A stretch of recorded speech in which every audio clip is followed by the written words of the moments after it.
Another police corporal injured in gun battle. A police corporal sustained wounds after he was shot in the chest during a gun battle with armed men in Spalding on Wednesday. Spalding, although geographically located in Clarendon, falls under the control of the Manchester Police. Newly minted head of the Manchester Police Superintendent Kerry Duncan told reporters that the corporal, who is a sub-officer, was among a team responding to a call in Spalding area about midday when the incident happened. They responded to a call and went there to investigate. On their approach, they were fired on by a group of men. The police responded by returning the fire. The policeman was hit in the chest. Thankfully, he was wearing his bulletproof vest, stated Duncan. The injured cop was taken to hospital where he was treated and later released. Superintendent Duncan said a Glock pistol was seized at the scene of the shooting. Just last week, a police constable was rushed to hospital for injuries he sustained during a robbery at a business establishment on Constant Spring Road in St. Andrew. Prior to that, Constable Ricardo Fairclough of the St. Anne Division Operational Service Unit was shot and killed in the line of duty when he responded to a robbery in the parish.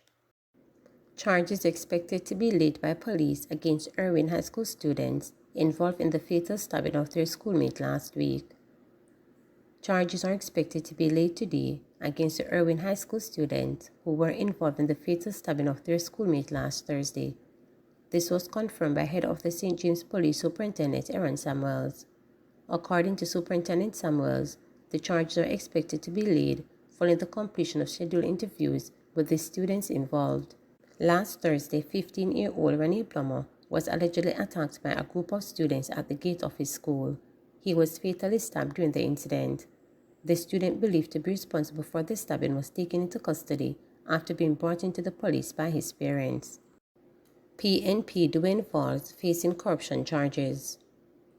People's National Party candidate for Westmoreland Central, Dwayne Falls, is being charged for breaching the country's Integrity Commissions Act.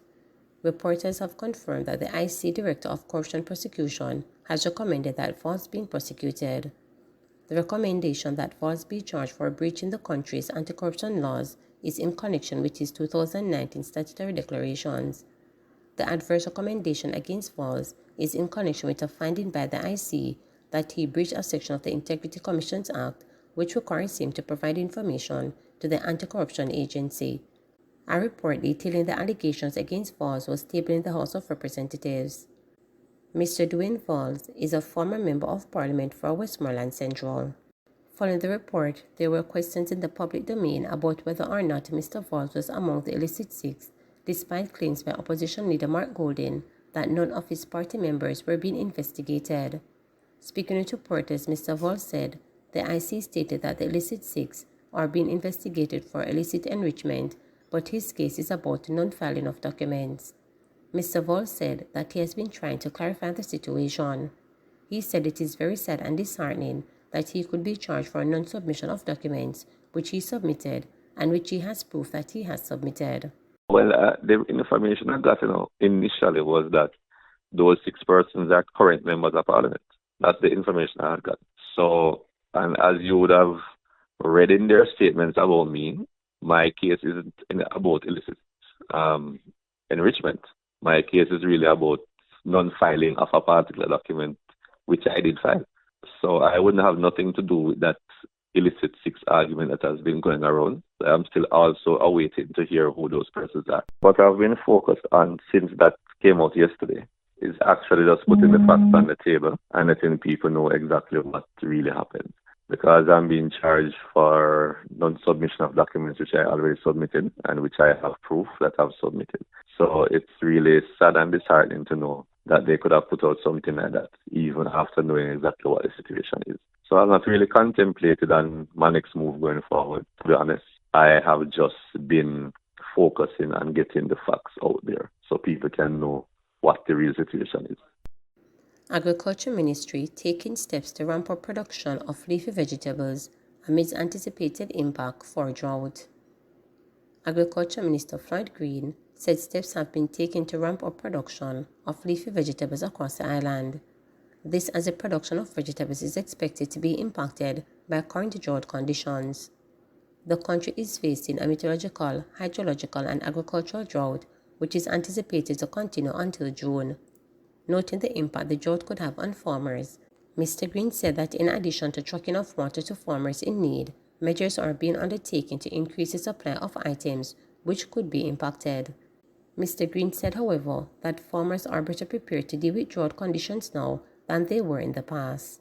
Clearly, what we're trying to do in our drought mitigation exercise is to cauterize loss, to try and help the farmers save their crops. And we do expect, nonetheless, some fallout. So by next week, we should have some figures and we'll be able to tell persons. I would have met yesterday with our greenhouse cluster and to see how they can ramp up production during this time to ensure that we have sort of consistent supplies of our vegetable line. So that is work in progress. The reality is that we have to be now rolling out drought mitigation from as early as March, from as early as February. Normally you would save that for the summer months. So we are seeing the reality of changing climate. What we also have seen is that more of our farmers are preparing for these eventualities. So we're doing the assessment in a week or so. I'll tell you where we've seen significant reductions, but normally we look out for our vegetable lines. Those are the ones that normally suffer the most. Clearly, things like Irish potato, we've already seen some challenges in our Irish potato crop, and as such, we look at steps to treat with that. Bruennberg urges government to provide more support to firefighters. Following a fire in the Greenwich Town community last week, which resulted in 3 firefighters being hospitalized, Member of Parliament for St. Andrew Southwestern Angela Bruennberg is urging the government to do more to assist members of the Jamaica Fire Brigade. 3 JFB members sustained injuries as they came in contact with live electrical wires still across the premises on 7th Street. It is suspected that illegal connections were the reason behind the blaze. In an interview to reporters in the aftermath of the fire, Stuart Beckford, Commissioner of the JFB, said his men were properly attired and equipped at the time of the incident. Still, Bruennberg insists that more support needs to be given to members of the JFB as they put their lives on the line every day to protect the property and lives of their fellow Jamaicans. One of the things that cross my mind when we see an incident like that is the memory of that firefighter on top of Halfway Tree Transport Center making a plea for increased wages and for better treatment as well as protective gear for firefighters, she stated. I want to make an appeal to the government and to the authorities to make sure that our firefighters are provided with the necessary protective gear and that in terms of just salaries and so on, and remember the kind of sacrifice that they have to make in terms of protecting life and property of Jamaicans. Sending sympathies to the families of the affected firefighters, the MP said members of the JFB sacrifice a lot and deserve to be treated with utmost regard.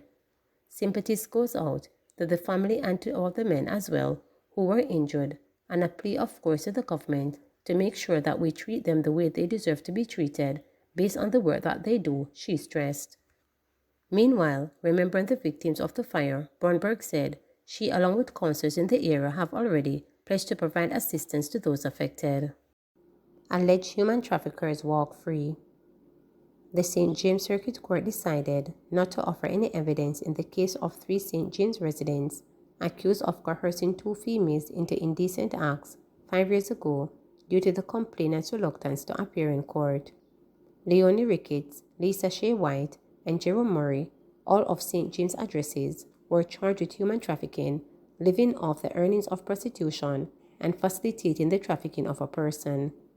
The case was heard in the St. James Circuit Court on Thursday before High Court Justice Bertram Morrison. Attorney at law Michael Hemmings, who was representing the trio, raised concerns regarding the witness complainant being unavailable on multiple occasions. The investigating officer, who was present in court, confirmed that the witness was reluctant to appear in court to give evidence. Due to the inability to secure the witness, the Crown was unable to prosecute the matter against the 3 defendants. The 3 defendants pleaded not guilty to the charges. The prosecution offered no evidence, and the judge told them that they were free to go. In the case of the other female, who had reportedly escaped, no statement was obtained from her. As a result, her account of the event was not documented or considered in the investigation, excluding her from the case. The incident occurred on April 26, 2019, according to the prosecution's case file. The two females were allegedly pursued by the two accused women while walking along a road in St. James. One escaped, but the other was captured and was reportedly forcibly driven away in a car. The family of the captured female alerted authorities. They also contacted the other female, who had managed to flee, requesting her assistance in finding the missing woman. Murray was reportedly discovered by police on May 4 at Ricketts' home in New Ramba and taken to the police station. When she arrived, she reportedly informed the police that she knew where the missing female was. Contact was made and the missing girl was discovered in Cambridge. Please remember to subscribe, like, share, and click the notification bell for daily updates.